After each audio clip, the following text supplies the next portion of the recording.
हमारे देश में कई ऐसे नेता गुजरे हैं जिन्हें रहती दुनिया तक याद रखा जाएगा। उसमें एक नाम इंदिरा गांधी का भी है, जिन्होंने देश के पर कुर्बानी दी थी। आज उनकी पोती प्रियंका ने कमान संभाली है और 2024 के अंदर जो उनकी परफॉर्मेंस है, जिस तरह से उन्होंने भाषण दिए हैं, उसमें ऐसा लगता है कि अब उनके अंदर इंदिरा गांधी की आत्मा समा चुकी है। सुनिए इस छोटी सी क्लिप में कि उन्होंने किस प्रकार से भाषण दिया है और किस प्रकार से ये याद दिलाया है कि वो उसी दादी की पोती हैं जो भारत के लिए मर मिटी थी। मैं आरिफ खान एक बार फिर crime express the news room से आपके सामने नए मुद्दों और ताज़ा खबरों के साथ। कोई परवाह नहीं थी, डांट खाती थी, कहती थी अच्छा है, जागरूक है ये जनता, और दिन रात काम करती थी।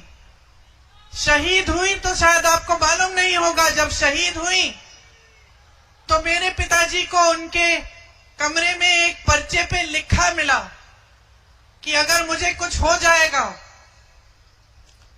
तो जब मेरे अंतिम संस्कार होंगे तो मेरी जो अस्थि है वो संगम में इलाहाबाद में आधी वहां डाल देना और आधी हिमालय के पर्वतों पे डालना, क्योंकि मैं हिमालय के पर्वत में जो बर्फ है उसके साथ में घुलना चाहती हूँ।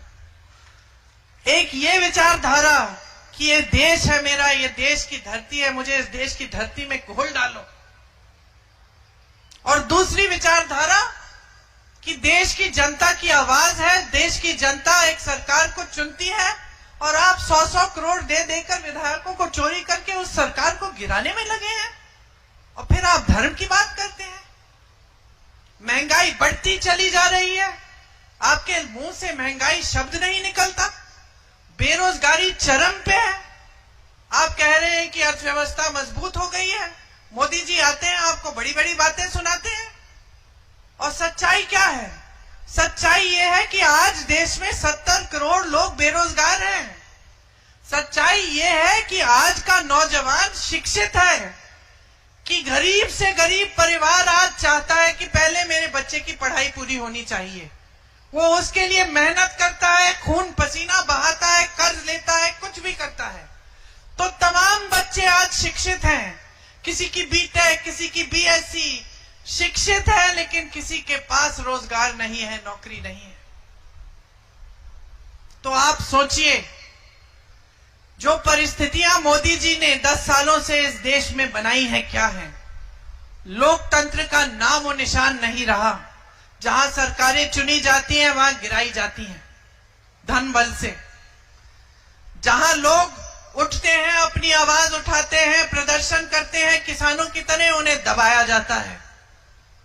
नौजवानों की यह परिस्थिति हो गई है कि कोई किसी को रोजगार मिलने की आशा भी नहीं है। अग्निवीर जैसी स्कीम लाते हैं, अग्निवीर जैसी स्कीम जिससे बच्चा सेना में जाएगा, देश की रखवाली करने के लिए 4 साल बाद घर आके फिर से बेरोजगार हो जाएगा।